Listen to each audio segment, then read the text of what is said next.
Some video games give you levels. Open world games give you freedom. Now we have had not that many of those recently, but still enough to keep you busy till rapture. Hello friends, this is Mobile, and today we're bringing you the top, in fact, 13 open world mobile games you need to try right now.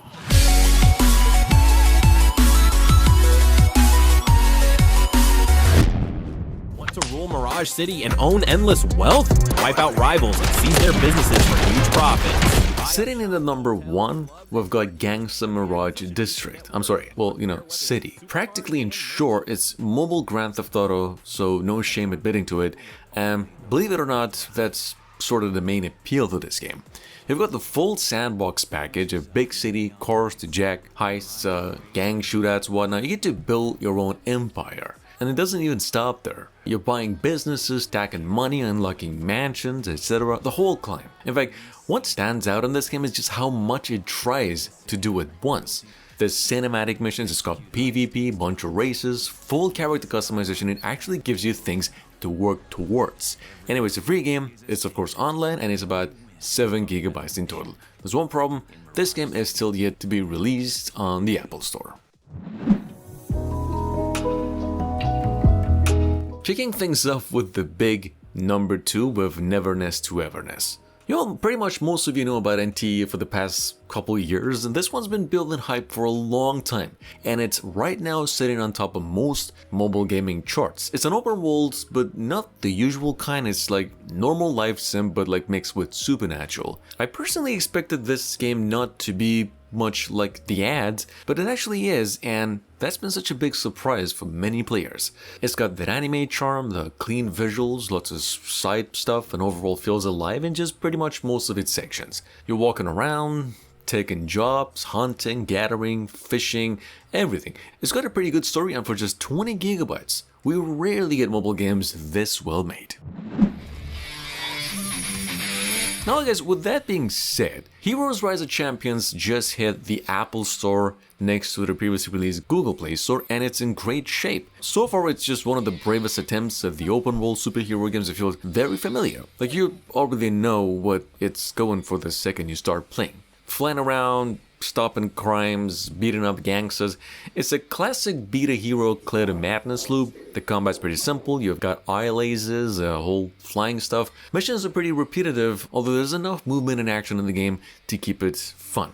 Nothing groundbreaking, but if you just want to mess around with the budget sort of Superman game, it really does the job pretty well. On another hand, Mutant Lands is basically Spider-Hero or Spider-Man, except this time Spider-Man lost all of its legal restrictions and brought all the villains in. It's an open world game, and you're there as a full mutant superhero with all the absurd powers as well. There's missions if you care, but the real fun actually is just turning the entire map into a playground of pretty much bad decisions. So it's not about saving the world. Combat's pretty messy, it's built around juggling enemies like ragdolls, and for about 400 megabytes of offline play, it is legitimately one of the best action-adventure games that's sitting on the Google Play Store right now for free.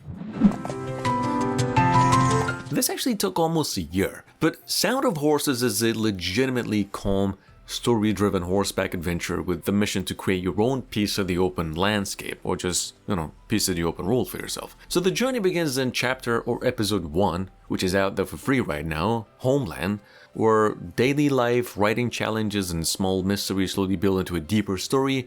You can play the first 3 days for free, exploring, meeting characters, learning the world, and unlocking the rest of the episodes lets you continue the story up to 10 days, with around 6 hours of gameplay. It's a free-to-play game obviously, and future episodes will expand the story and the game's world as well, giving you new characters, horses, new lands, cultures, and even a parallel dimension. Spider Fuser was already one of those how is this even possible to be a mobile game for free type of games, and in case you missed it, Chapter 2 just doubled down on that specific power fantasy. It actually feels like a real upgrade, not just filler. There's more missions, more stuff happening in the city, and the whole live stream story angle feels a bit more fleshed out right now instead of just a gimmick. Swinton is of course still the main star, super smooth, super satisfying, and once it does click, you're not even touching the ground anymore. Combat's a bit tighter now, less button mashing, more flow, and graphics of course still borderline illegal for mobile for free. In short, well, Chapter 2 just made it feel way closer to a legitimate Spider-Man experience.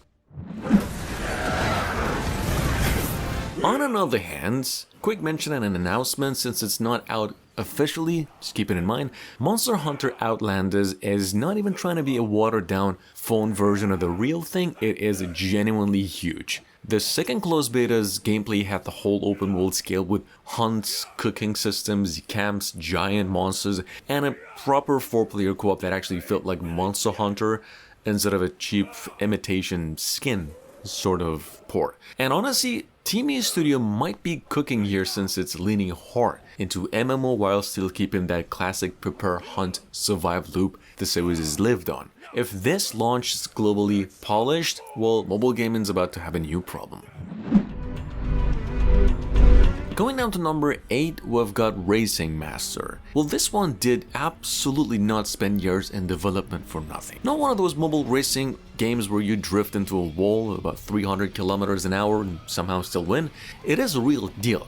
The handling actually matters here, cars feel heavy, corners punish bad timing, and once you start understanding the grip system a bit, the whole game suddenly feels super satisfying. Anyway, you might want to know this is not an open world game, but it does have, for those of you who missed it, a open roaming experience section. Of course, for people who do love proper driving sim games, this is as far as it gets right now. Visually, Unreal Engine's just ridiculous. Racing Master is easily sitting near the top of mobile racing sim games right now. Number 9, we've got the game Grau of Fuga, which is, I would say, low-key Grand Theft Auto indie cousin that grew up on Brazilian street culture on a bike. So it's an open world-ish driving game where you're basically riding a bunch of bikes, pulling stunts, just vibing with or without your friends. Even though it's listed as an offline game, it honestly plays like it wants to be online. Lots of that social stunt race vibe built into it, and I don't know, for just 300 megabytes, the polish is just basically insane. Visuals are clean, physics are fun, and it doesn't feel cheap either. It's also pushing past 200,000 downloads in just less than a week. Go figure. Judy Toma, your companion on a long drive north to the shelter.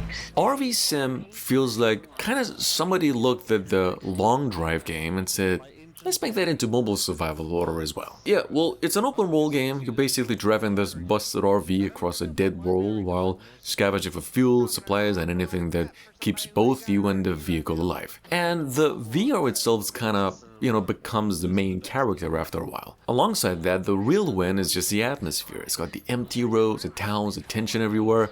It has a lonely vibe that works surprisingly well with apocalyptic games. Definitely janky in a couple places, but if you enjoy survival games where the journey itself is just a whole point, this one's pretty interesting as a free game.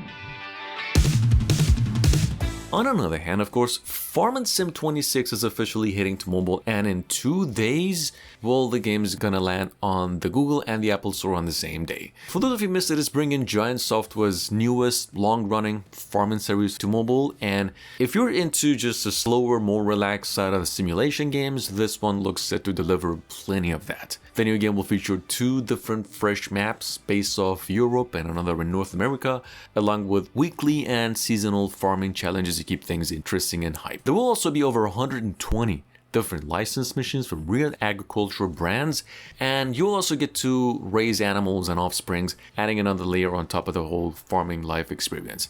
This game will be playable offline and also with the controller. Going even further, we've got Easy Delivery Company, a pretty chill game on surface type of game, where you're a delivery driver of a small truck on mountain roads, driving off packages, talking to locals, simple life, right?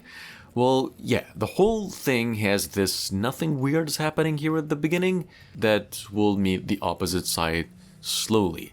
You get to meet strange towns, strange people, weird weathers, and the game just keeps acting normal until it doesn't. You drive, you earn cash, upgrade, unlock, and start noticing things don't add up.